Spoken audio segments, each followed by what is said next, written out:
You're listening to New York's only home for Reefer Madness. Every week, we'll explore the unique perspective of cannabis in the global hub of commerce and culture. Hear the insights, stories, challenges, and successes of those blazing a path from Brooklyn to Buffalo and everywhere in between. I'm your host, Kalen Casper, coming to you from the Green Valley of Opportunity, Binghamton, New York. This is the Empire State of Cannabis. Welcome to another week of Empire State of Cannabis. Today we have on the man, the myth, the legend, Michael Casper. If you don't know him, he's one of the most legendary hemp farmers in New York State, nestled in the foothills overlooking Ithaca.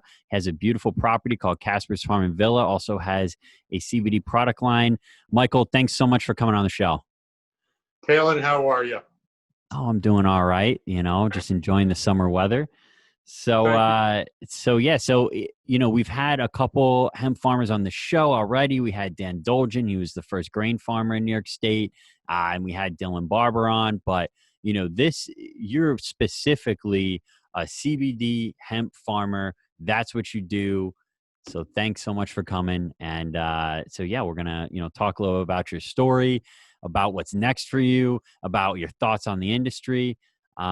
So welcome. So the first time, Michael, I met you, it was over 2 years ago. It was at the New York State Fair compound, and it was just a meeting with New York State, and they were talking, and you stood up and you told everyone that juicing hemp plants could be, the secret to longevity. So walk us through that. Tell us how you got here and if you're still juicing hemp plants. Okay, I'm totally disorganized here. I have some notes, so I'm going to start at the beginning. Perfect. I'm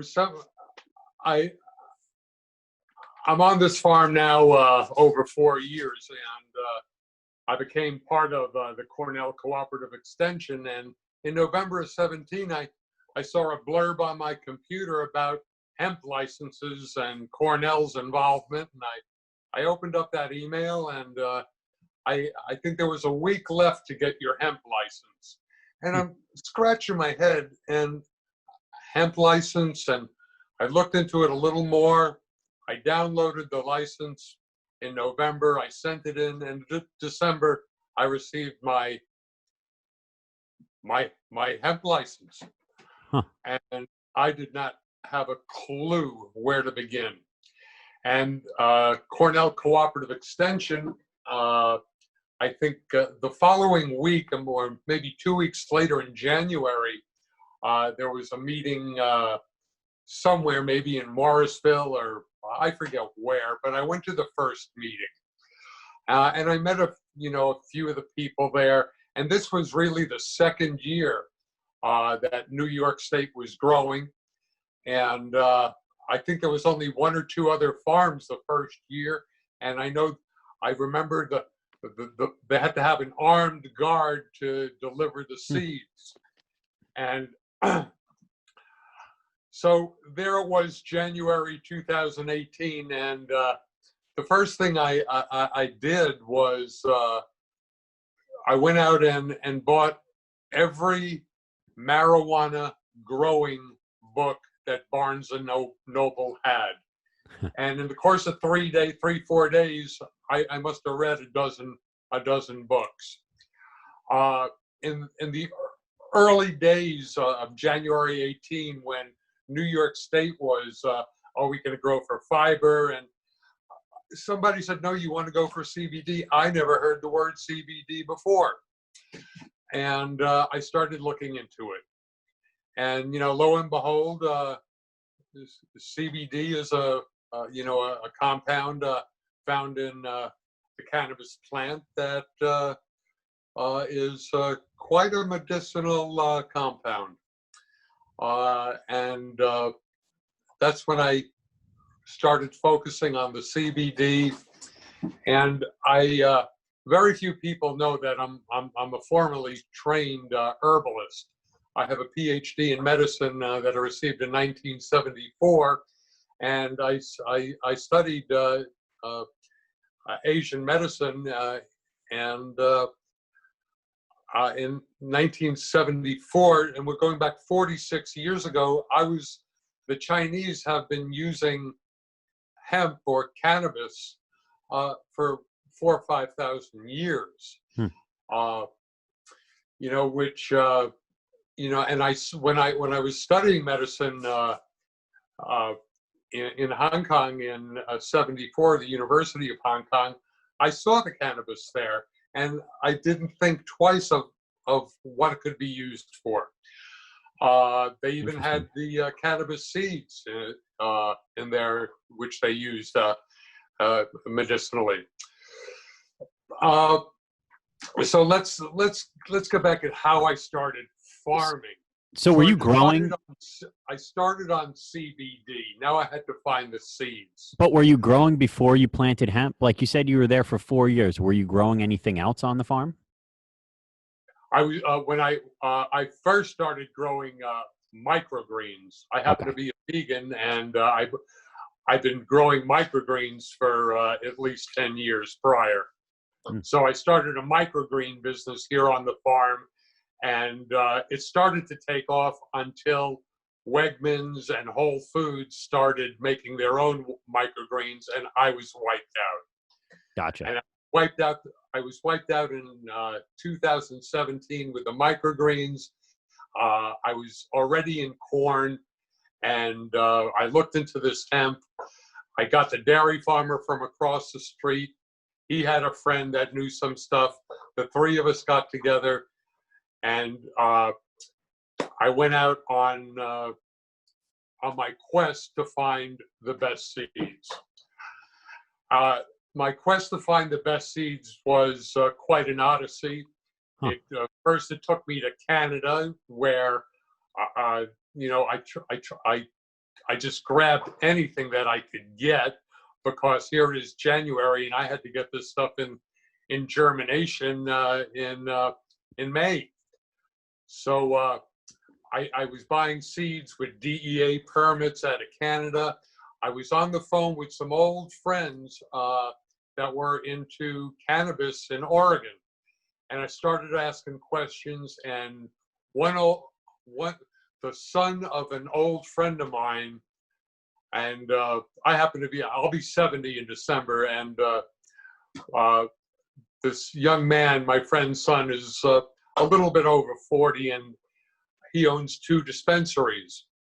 Well, Peter set me straight on what I needed out here, because the climate is somewhat similar to Oregon here in New York, and Peter's been growing marijuana in the backwoods of Oregon for the past 20 years, and he knows his stuff.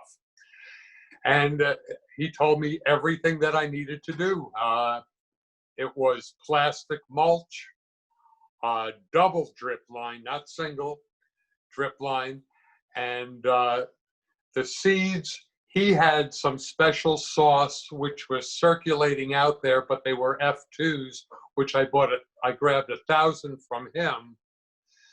And then I stumbled upon Seth Crawford and Oregon CBD, and I asked around, and I was told that's the best seed in the world right now. And so it was January, February of 18 that I bought, I think, 10,000 of their seeds. And then it was getting them into germination, what to do, and I had to get some people to help me. So I found 2 kids that were used to growing marijuana to help me to grow the hemp. If you were going to grow for CBD, the only information that was out there in early 2018 on growing CBD came directly from growing marijuana. Well, and you're growing it for the same reason. You know, you're growing it for cannabinoids, so you're growing it for the same purpose, you know, and there's so much that translates over, you know. So back in 2000, when I first got my license in 2000 and in early 2018, you didn't want to go to the state and say, well, I'm going to follow everything they're doing. I'm going to grow my CBD exactly like they're growing marijuana. Even using the word marijuana was a no-no. Yeah. If you remember, and we're only going back 2 years. Yep. So I did not know, and nobody really knew, or I did not have the information when to germinate, when to get them in the ground, and what to do. Well, I germinated 6,500 seeds at once. I was germinating, and I still did not have a plastic mulch layer. So this was inside. You germinated inside. I germinated inside, and I had 40 grow lights going, and Wow. it was insane. I didn't know what the numbers were. I didn't know, I thought 6,000 isn't that many.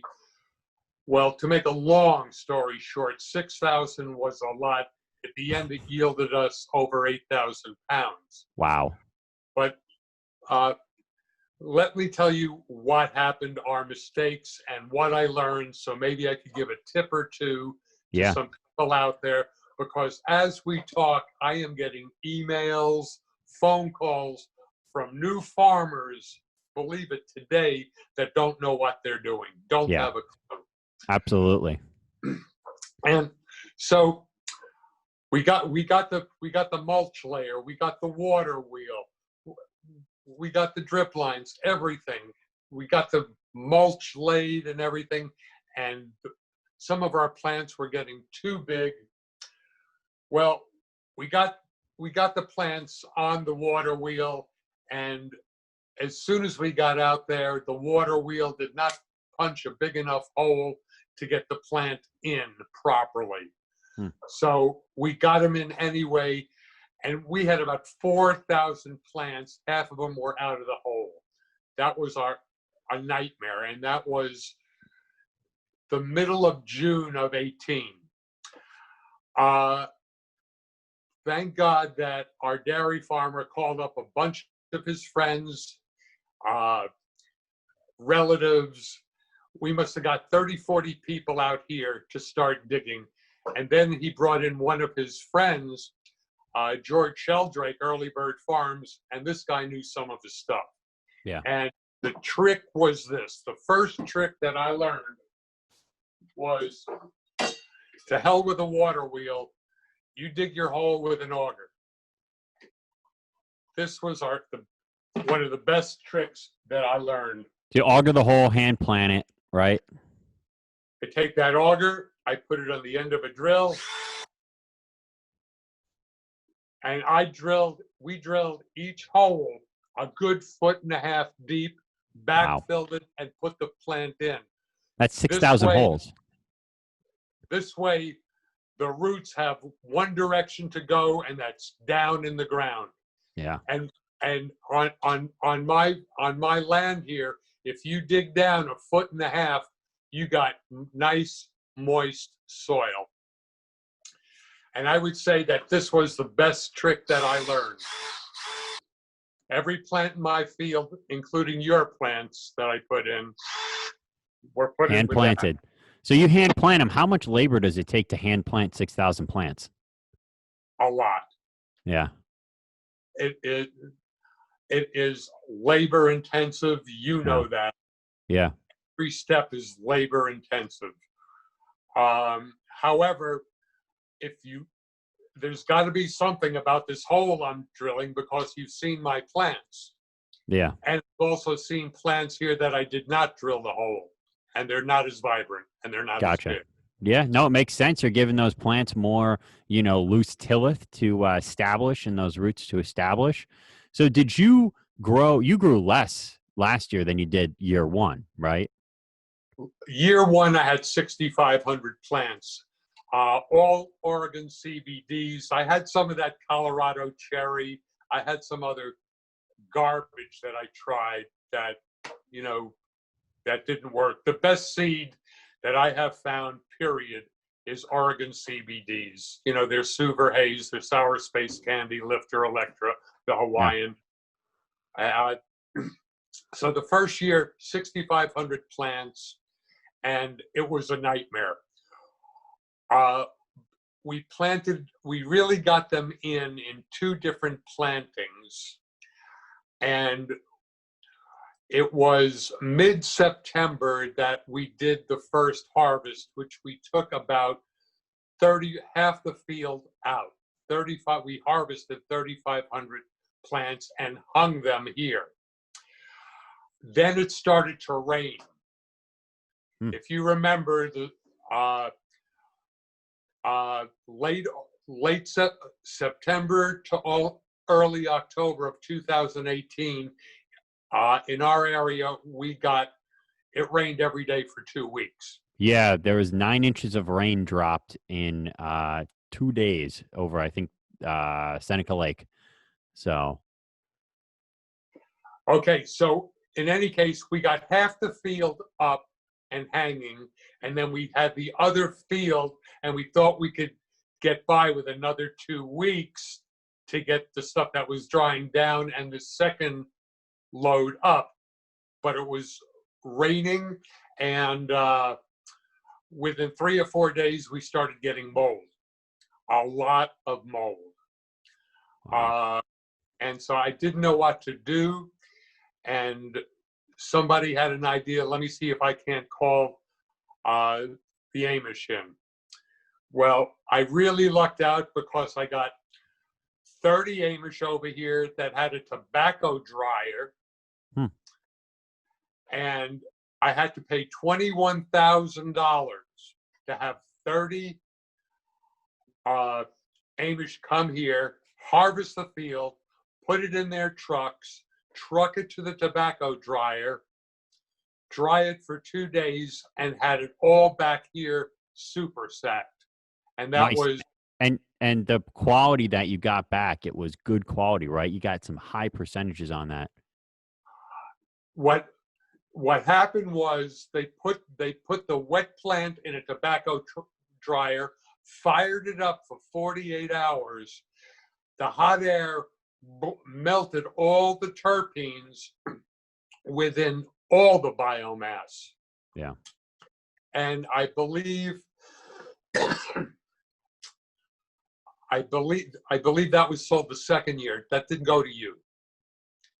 Because I remember the first year I sold 2,000 pounds through you at the end. Yeah, so that first year crop, that material, even after coming out of the tobacco dryer, that was some still high quality. Yeah, the terpenes were gone, but the CBD levels were still pretty high, right? Or no? The CBD levels in that were way high. Wow. Very high. So it worked. So for $21,000, that's, you said 8,000 pounds. It's like $3 a pound. Not terrible. Not Your terrible cost to at dry, all. you know? Kalen, the first year, it cost me I didn't know that. I don't know how I came out on top, but the first year our gross sales were close to $300,000. Our expenses, the first year expenses were over $200,000. Wow. Yeah. But it's still successful. Yeah. How many mistakes we made. But let me say this, finding the buyers was very difficult. Yeah. The first year we had 8,000 pounds. I had to pay one farmer, got 1,700 pounds. Then I found 3 doctors from Miami that bought half my field for about 120,000. And they took their crop to Buffalo, where they found in 18 they found one of the first processors there. So they had their stuff processed there. Then you bought 2,000 pounds.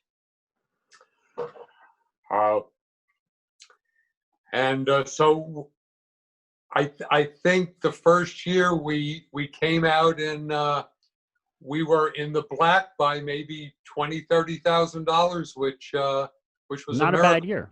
I think that's what a lot of people saw going into last year's season was, oh, wow, look how much money you can make per pound. Didn't really look at the expenses and didn't really think, well, what if things go wrong? Because 8,000 pounds off 6,000 plants, that's a highly successful year. That's not necessarily repeated across the spectrum. And so I think there's a lot of misinformation going into 2019 on, first off, what it takes to get to that. The Some amount of luck, would you say, right? I mean, there's a certain amount of luck involved. I mean, luck favors the prepared for sure, right? But I would have to say I was very lucky. yeah, Uh, I, I I also was very active, going to every you know, hemp meeting that there was within the state. I even made a yeah. I sent my daughter out to the Colorado hemp show with you. yeah. So knowledge is power, as you're saying. I mean, not the more you know, the more you can be successful. Yep. Well, the first trick that I'm giving you that was successful is this here auger. Is the I auger, can't right? how important that is. So what are you How doing this important. year, Mike? What do you? How many plants are you Let me growing get this into year? my second year. All right, so I had a successful 18. Then last year for 19, I put in 3,500 plants. Hmm. Again, all Oregon CBDs. Yep. They're sour space candy, and the 3,500 plants yielded me about 4,000 pounds. And I lucked out again. I had some people come along and literally bought my field. Wow. So I sold my entire field for about $82,000. I kept about 1,000 pounds for myself. Hmm. Okay. Did you profit off that 82? How much of that is profit, if you don't mind sharing? I would have to say, at the end of the day, the profit was maybe $12,000, but I still had 1,000. I don't know yet. Maybe about when all the smoke clears, maybe last year we made $50,000. Wow. So you're at least in the 30-40% margin range, and could be higher. Could be higher. What are you doing with that 1,000 pounds, Mike? That 1,000 pounds right now has been turned into keef. It has been turned into extract, and it's being turned, like I talked with you last week. I'm having some product made in Rochester with a bottler. Can people buy that product, Mike? And where can they buy it? Could they buy my product? Yeah. My product has to go from license holder to license holder. Yeah. What about your tinctures, though? They can't buy a bottle of Michael Casper's farm tinctures? Right now, as you know, we're right at that point right now when New York State or the Department of Agriculture is giving everything over to the Department of Health. Yeah. And that's where I am with my tinctures right now. Gotcha. But we could see distribution of Michael Casper's farm tinctures, and we could see that in local stores soon, you're saying? I don't know. I don't know. It's right now. Tomorrow morning, I'm on the phone with Department of Ag with what's going on because, as you know, there are some new rulings. Yeah. So what concerns you about them? What do you think is going to prevent you from being able to sell your product? Well, I am a grower. I have a joint license, grower processor. Yeah. And they, I guess you must have gotten the same letter as well. Are you going to have any product for 2020? Yeah. I checked the no box because there's no way that between now and January, I don't even know what I have to comply with.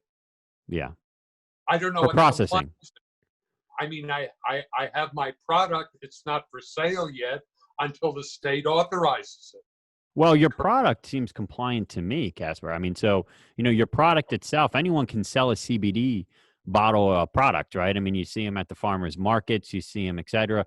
The thing is, it changes January 1st. They're going to have to be compliant, but it sounds like your product is compliant, made in a GMP facility, has all the labeling requirements, et cetera. Are you worried about that, though? It's not that I'm worried, but there's nothing concrete written and Yeah. what the criteria is. Very good point. Very good point. What do you I think's mean, taken the state so long? all right, I made a couple thousand bottles, but if there's one thing that I'm missing or one thing that shouldn't be on there, I'm in trouble now. Yeah. No, that's a great point. That's a great point. So the reality is the bill got passed 6 months ago. So the question really is, where are the regulations? We last episode, and I don't know if you saw this, Casper, but we were with Senator Tom O'Mara, right? And that was the major thing. He goes, why is it taking so long to release these regulations? You have an industry that says, we want the regs, and yet where are they? Department of Health supposedly was supposed to release them, and they're still not here, leaving farmers like you in limbo. How frustrating is that? I mean, you've played by the rules. How frustrating is you can't get a product to the market? Kaylin, I can't tell you how much stress I'm under, how much uncertainty there is. I mean, my niche here is to grow, small batch, and come up with the finest quality product out there. And that's what I do have. But the regulations, the criteria, I don't know what they are. Where are they written? I don't know. What about liability insurance? You try to get, if you try to get your product into Wegmans, you need a $10 million liability policy. Yeah. So exactly, and it comes down to this. So Michael, I mean, Governor Cuomo's administration can release the regs whenever. So if you were able to sit down with Governor Cuomo tomorrow, what would you say to him? I would say we need the regulations. We need to know what to do, how to do it properly, so we could sell it within the state of New York. Yeah, absolutely. And so we've seen criticism too about regulations. I think the overwhelming amount of the industry wants good regulations, but then you have that minority saying, don't regulate us at all. Vegetables aren't regulated. Why don't we just not regulate hemp and just do whatever we need to do? What do you think about that approach, though? Did you know that cannabis is classified as a vegetable? Yeah, you told me that, actually, Casper. I didn't know that until you told me that. Cannabis is a vegetable. Yeah. So, but do you think that the complete no regulation approach is really an approach to take? No, you have to have regulations because there are people out there that are whipping up witch's brew that's poison. Yeah, and that's not good for the industry, and that's not good for consumers. Oh, I agree. So, Casper, so you're growing again this year, right? You're growing again this year. This year I'm growing CBG. What I'm going to do with it, I don't know yet. Well, hopefully we can get into a product, Casper. I mean, I have 2,000 CBG plants going right now. They're looking gorgeous. I also have a couple hundred Suver Haze and a couple of hundred Sour Space Candies. This year, I'm probably going to sell most of my CBG if I can, and make a product with, another product, another tincture. Nice. So what's the future game plan? Because, I've heard you tell people you want to sell the farm. You're looking to sell the farm. You're looking to get out. I mean, you're 70 years old, Mike. You look like you're 50. You're running around, bringing water from your pond, 500 feet down, all the way up and irrigating. Are you going to keep doing this? Is this the future? Kaylin, I have never worked so hard for less in my life. Yeah. I guess I'm in this now for 2.5 years, and I'm meeting people like you. There's you're a good guy. There's Owen, there's Allen over at Main Street. I try, if I could get it to where I could just have a small cannabis farm, I'll stay here. If somebody comes along, I will sell this place. Yeah, for the right price, right? It's always about the right price. And it's a lot of work. Yeah, no, absolutely. So then you're looking at adult use cannabis and saying, listen, I want to grow adult use cannabis. I'm in Ithaca. Ithaca might be one of the largest markets in upstate New York for cannabis. Could be already. And you want to get in on that. You want to be a small time adult use cannabis grower, right? You're talking about marijuana. Yeah, I'm talking about marijuana. Yep, THC. Well, that's where the money is. Yeah, that's where the money is. And if you're looking at the plant medicinally, you want the entire marijuana plant to make your CBD. Yeah. Yeah. Also, our farm is certified USDA organic. I am also in this for the medicinal aspects of putting out a super high quality, the finest CBD or CBG or whatever, whatever level of cannabinoids in an herbal supplement. Yeah, absolutely. And beyond that, the flower, I mean, we talk about juice, but I mean, honestly, Casper, I've seen a lot of hemp farms in New York. I've seen a lot of cannabis grows all across the country. And you have one of the nicest grows, one of the most aesthetic, one of the most beautiful places I've ever seen cannabis grown. But your product is really high quality too. So you've done a damn good job, Michael. I have to say that. Now, we, last week, we were talking about adult use cannabis, marijuana, THC, right, for small growers. I think the idea of the Farm Bureau, of the New York Cannabis Growers and Processors, everyone says Michael Casper should be growing cannabis that's being sold in the Chelsea market or in, Brooklyn, Park Slope, et cetera, and should be, bought up. Now, what the senator was concerned about is, I don't really see this as an opportunity for small growers because they're going to get pushed out by MedMen. What would you say to that, Michael? You think you could beat MedMen every day of the week in terms of quality? There's no doubt in my mind that a small batch grower that knows what he's doing is gonna just blow the socks right off of any huge corporate type grow operation. Yeah. I've seen the products out there. I've seen what a connoisseur grow is, and I see what a corporate grow is. And for the people that are into money, that, into mass distribution, it has to go corporate.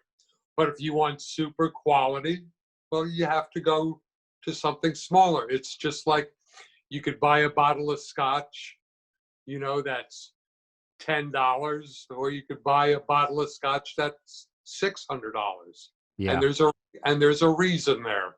Yep. Because more time, care, and preparation go into the quality product. Yep, absolutely. I think you're totally right, Michael. And this is the argument that we're trying to make. But then there's this other argument that's going with, these quote unquote industry vets. Maybe they've been around for 8 years in Colorado, Oregon, California, and they say New York, that's ridiculous. Colorado, California, Oregon, we're where cannabis should be grown, et cetera.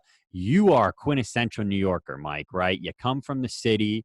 Back in the day, you're in upstate New York and you're growing fine cannabis. What do you say to that when they say New York isn't the place for cannabis? What do you think is so special about New York? What will I say to that? Let me tell you something. You ask anybody and you go back 30, 40 years. 30, 40 years, the best marijuana that was grown in the United States came out of two places.